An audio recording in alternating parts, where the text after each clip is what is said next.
Today we're going to be talking about how some of the things that you're doing to manage your worry might be actually making your worry worse.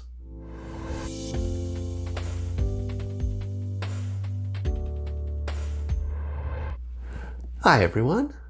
We all experience worry from time to time, but for some people worry can become excessive, anxiety-provoking, and difficult to control. And there are a number of factors that can play a role in driving the person's worry. And in today's video, we're going to be talking about one of those factors, specifically something called worry behaviors. But before I get into that, just a couple of disclaimers to go over. I'm a registered psychologist in the province of British Columbia, Canada, and this video is for informational purposes only. It is not intended as a substitute or replacement for advice from your doctor or mental health professional.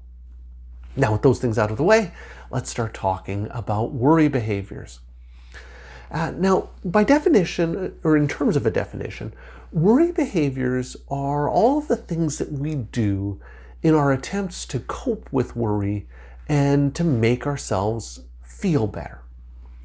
The experience of worry and the associated anxiety that comes with worrying a lot can be really uncomfortable, and so it's natural to want to do something to make those feelings go away.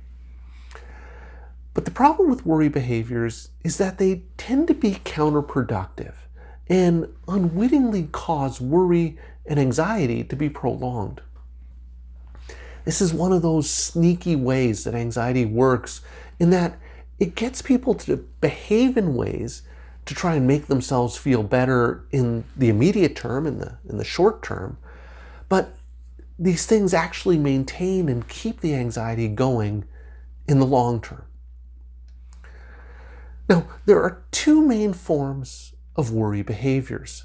The first of which is checking behaviors. Now, many people who experience excessive worry will acknowledge that they engage in various forms of checking. So, for example, some people with excessive worry will find themselves checking locks, stoves, taps, or windows repeatedly before they leave the house in order to make sure that nothing bad happens while they're away. If I check that the doors and windows are locked, and if they are locked, it reassures me that it's less likely that someone's going to break into my house and steal something.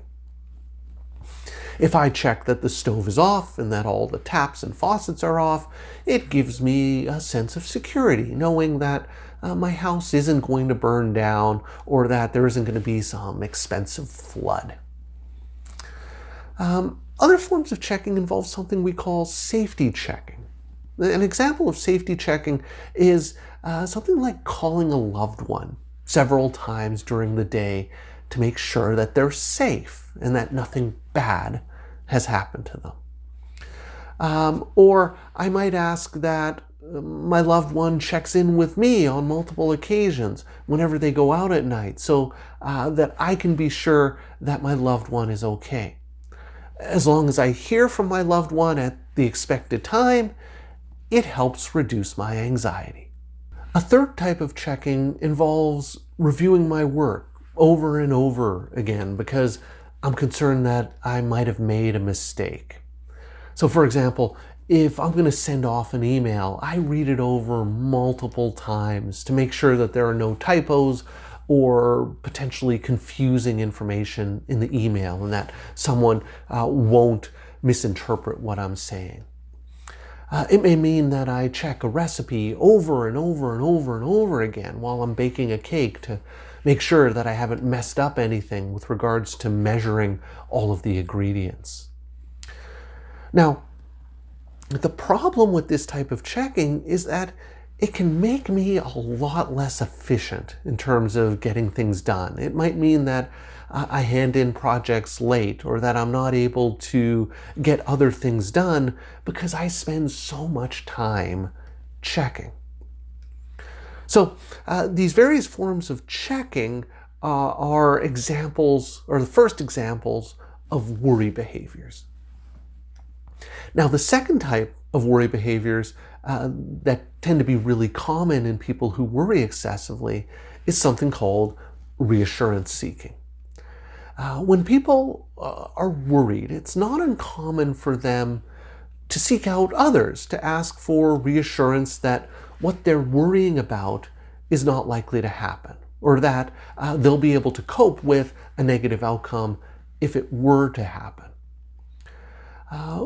What do you think about the fact that I handed that work project in at the very end of the day? Do you think my boss is going to be upset with me for not getting it in sooner? Hey, my girlfriend hasn't replied to any of my text messages today. Do you think that she's upset with me? Do you think that she's lost interest in the relationship? Do you think it's possible that she's going to break up with me? Now think about how this reassurance seeking might impact on relationships with other people. If you engage in a lot of reassurance seeking, how do your friends or loved ones tend to react to you frequently and regularly seeking reassurance from them? Well, typically what usually happens is that friends and family members tend to be pretty supportive and encouraging at first. But as the reassurance seeking continues over and over and over and over again, others tend to get frustrated and annoyed with the constant reassurance seeking.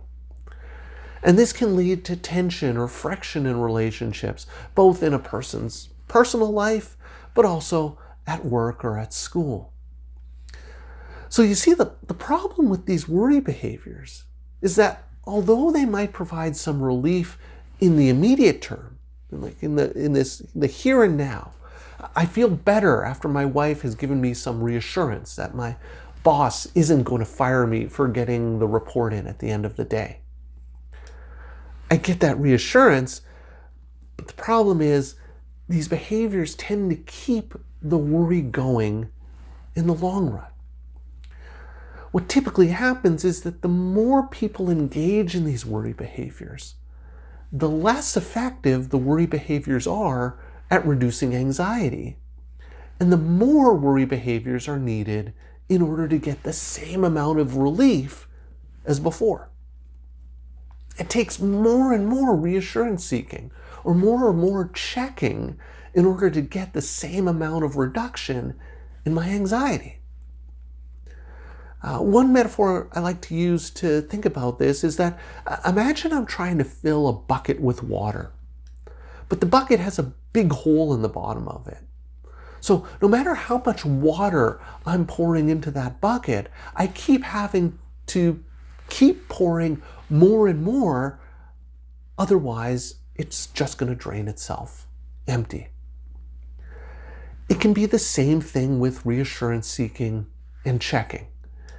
You have to keep doing more and more reassurance seeking and more checking in order to keep your worry and anxiety at bay, but you're constantly having to do it, ongoing.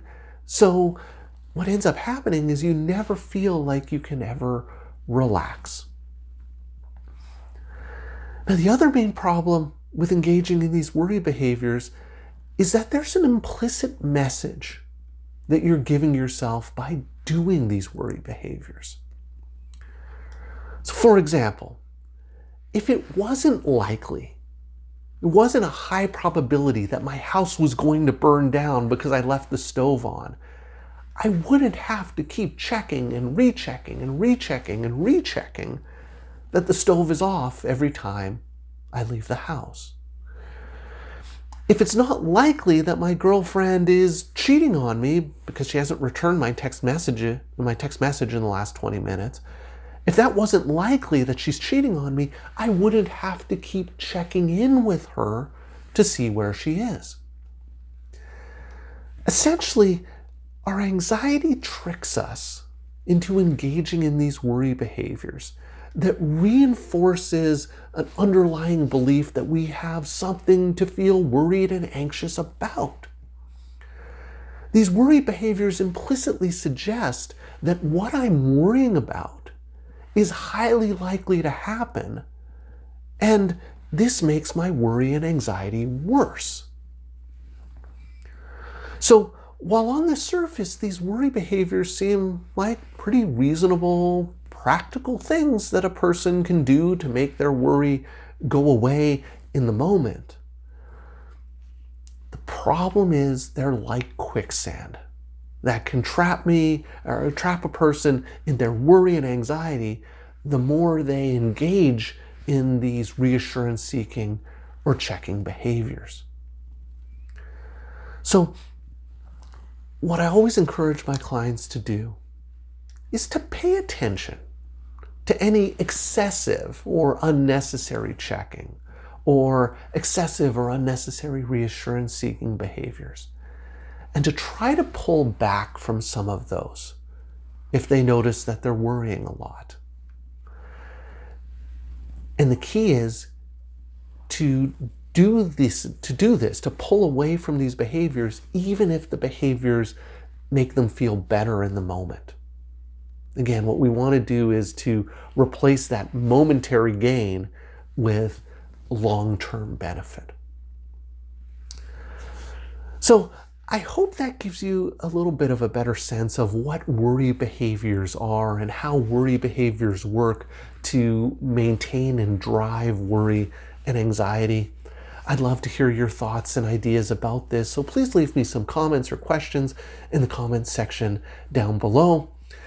If you've been enjoying my videos and would like to see more, please hit that subscribe button and notification bell, and you'll be alerted every week when I post a new video. So that's all for today's video. As always, thank you for making it all the way to the end of this video, and I will see you in the next one.